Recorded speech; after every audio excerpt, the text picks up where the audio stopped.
श्री हरे नमः। आजकल बहुत बार प्रश्न उठता है कि इस्कॉन और बाकी वैष्णव क्यों भगवान शिव को डेमीगॉड मानते हैं या उनको परमात्मा नहीं मानते हैं। शास्त्रों में बहुत बार भगवान शिव और दुर्गा देवी को परमात्मा माना जाता है, किंतु इस्कॉन और बहुत वैष्णव इसको नहीं मानते हैं। क्यों? इसका उत्तर बहुत लोगों ने स्पष्ट रूप से नहीं दिया है। इस वीडियो में इसका स्पष्ट उत्तर दिया जाएगा। पहले हमें यह समझना चाहिए कि हिंदू धर्म में बहुत सारे दर्शनों हैं, यानी फिलोसफीज। उनमें से 6 आस्तिक दर्शन बहुत प्रसिद्ध है, जैसे कि सांख्य, योगा, मीमांसा। उनके साथ 2 और प्रसिद्ध दर्शनों थे, पाशुपता और पंचरात्रा। पाशुपता शैव दर्शन है, जो भगवान शिव को परब्रह्मन मानता है। पंचरात्रा वैष्णव दर्शन है, यानी जो भगवान विष्णु को परब्रह्मन और परमात्मा मानता है। वैखानसा भी एक और वैष्णव दर्शन था। इन दोनों का वर्णन शास्त्रों में बहुत जगह मिलता है, जैसे कि महाभारत में, जहाँ मोक्ष धर्म पर्व में बहुत सारे दर्शनों का वर्णन है। सांख्य का प्रचार कपिल महर्षि ने किया, योगा का प्रचार भगवान ब्रह्मा ने किया, और ऐसे ही शिव ने ही स्वयं पाशुपत दर्शन का प्रचार किया और नारायण ने पंचरात्रा का प्रचार किया। इसीलिए पंचरात्रा को सर्वश्रेष्ठ बताया गया है।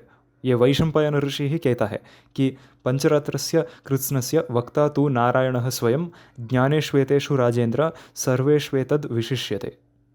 सब दर्शनों में और सब ज्ञानों का रूप में केवल पंचरात्रा ही सबसे श्रेष्ठ है, क्योंकि इसका प्रचार स्वयं भगवान ने ही किया है। ऐसे ही पंचरात्रा को महाभारत में सबसे श्रेष्ठ दर्शन माना गया है। वो ही मोक्ष का मार्ग है, और वो एक महोपनिषद है जिसको स्वयं भगवान ने ही प्रचार किया है। पहले इसका प्रचार सत्ययुग में ही हुआ था, जब सृष्टि के शुरू में ब्रह्मदेवा ने ही इसका ज्ञान को विष्णु से प्राप्त किया था, और विष्णु ने ही सात्वत धर्म, यानी जो पंचरात्रा का दूसरा नाम है, उसको ब्रह्मदेवा को देकर उसको सृष्टि करने की अधिकार दिया। ऐसे ही देवर्षि नारद मुनि भी कहता है चांदोग्य उपनिषद में कि उसको एकायना का ज्ञान है। एकायना भी एक और नाम है पंचरात्र दर्शन का। ऐसे ही इसके बाद स्वयं नारायण ऋषि और नर ऋषि ने पंचरात्रा का प्रचार किया, और द्वापर युग में इसका प्रचार फिर से भगवान कृष्ण ने ही किया था। पंचरात्रा का नाम इसीलिए है क्योंकि 5 रातों तक ब्रह्मदेवा ने एक यज्ञ किया और उसके बाद उसको इसका ज्ञान मिला। यह शतपथ ब्राह्मणा में भी लिखा है। तो इसीलिए वराह पुराण में भगवान वराह स्वयं कहता है कि पंचरात्र उनका ही शास्त्र है, और इससे किसी को भी मोक्ष मिल सकता है। पंचरात्र दर्शन का ज़्यादा जानकारी के लिए आप हमारा पुराना वीडियो को देख सकते हैं, उसका लिंक डिस्क्रिप्शन में है। तो अब प्रश्न ये है कि इस्कॉन और बाकी वैष्णव क्यों शिव को विष्णु से अधीन मानते हैं। इसका उत्तर यही है कि पंचरात्र आगमों में यही स्पष्ट रूप से लिखा है कि शिव विष्णु से अधीन है। शिव ब्रह्मा का पुत्र है, जो मनस तत्व का देवता है। उसका हृदय में विष्णु का रूप संकर्षणा नाम का व्यूह सदा रहता है, और उसका कारण भगवान शिव को कई बार शास्त्रों में भगवान शिव को परमात्मा बताया गया है।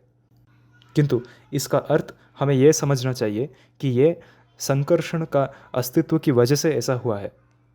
पंचरात्र दर्शनों का ग्रंथों है पंचरात्र आगमों, जहाँ लिखा है कि शिव भी एक जीव है, बाकी देवताओं की तरह। यही बात का वर्णन स्पष्ट रूप से वैष्णव पुराणों में भी मिल सकता है। तो इसका कारण हर वैष्णव संप्रदाय जो प्राचीन है पंचरात्र आगमों को ही मानता है कि शिव विष्णु से अधीन ही है।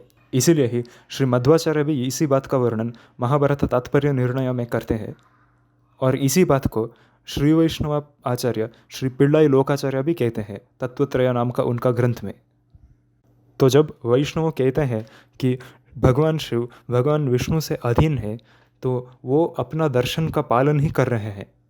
ऐसे ही शैव दर्शनों का पालकों ये भी कहते हैं कि भगवान विष्णु भगवान शिव से अधीन है, और वो भी उनका ही दर्शन का पालन कर रहे हैं। केवल श्री शंकराचार्य का दर्शन यानी स्मार्त संप्रदाय यही मानता है कि भगवान शिव और विष्णु एक ही हैं और अलग नहीं है। श्री शंकराचार्य उनके ग्रंथों में शैव और वैष्णव आगमों दोनों को अस्वीकार करते हैं, और इसका कारण उनका दर्शन ही केवल कहता है कि शिव और विष्णु अलग नहीं है और एक ही व्यक्ति है।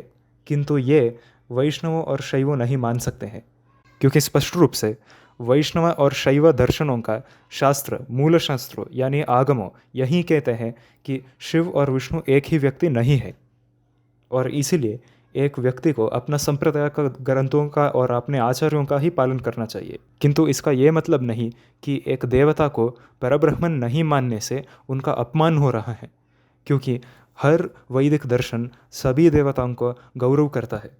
माध्व संप्रदाय में ही बहुत मठों में बहुत सारे शिवलिंग भी है और उनका पूजा भी किया जाता है। शिवा, पार्वती और गणपति का भी पूजा होता है। ऐसे ही कर्नाटका का बहुत श्रेष्ठ शिव का मंदिर धर्मस्थला मंजुनाथा, इसका लिंगा का स्थापना श्री वादिराज तीर्थरू ने ही किया था, जो एक माध्व सन्यासी ही थे। श्री मध्वाचार्य का ही शिष्य श्री नारायण पंडिताचार्य ने भगवान शिव को रामेश्वरम में एक शिव स्तुति भी लिखा है, और हर माध्व वैष्णव इसको गाता भी है। माध्व संप्रदाय के हरिदासा लोग भी, जैसे कि पुरंदरदासा और कनकदासा, इन्होंने भी भगवान शिव और शिव का क्षेत्रों का प्रशंसा भी किया है। इसीलिए जब भी एक वैष्णव कहता है कि केवल विष्णु ही परमात्मा है और केवल विष्णु ही मोक्ष दे सकता है, ये कोई अपमान नहीं है दूसरे देवताओं का। वैसे ही शैव भी ऐसे ही कहते हैं कि शिव ही केवल मोक्ष दे सकता है और स्वयं शिव ही भगवान है। दुर्भाग्य यह है कि आज के हिंदुओं को अपने शास्त्रों और अपने धर्म का ज्ञान ठीक से ही नहीं है। इसीलिए बहुत लोग ये सोचते हैं कि केवल स्मार्त दर्शन ही सही है और शंकराचार्य का दर्शन ही हिंदू धर्म है, और इसके कारण लोग ये सोचते हैं कि जब वैष्णव या शैव अपना दर्शन का पालन करता है, वो शास्त्रों से अलग दर्शन का पालन कर रहा है। किंतु ये सत्य ही नहीं है, क्योंकि बहुत वर्षों से और हजारों वर्षों से ही देवताओं और ऋषियों ने ही बहुत सारे दर्शनों का पालन किया है, और पंचरात्र और पाशुपता भी उनमें से दो थे।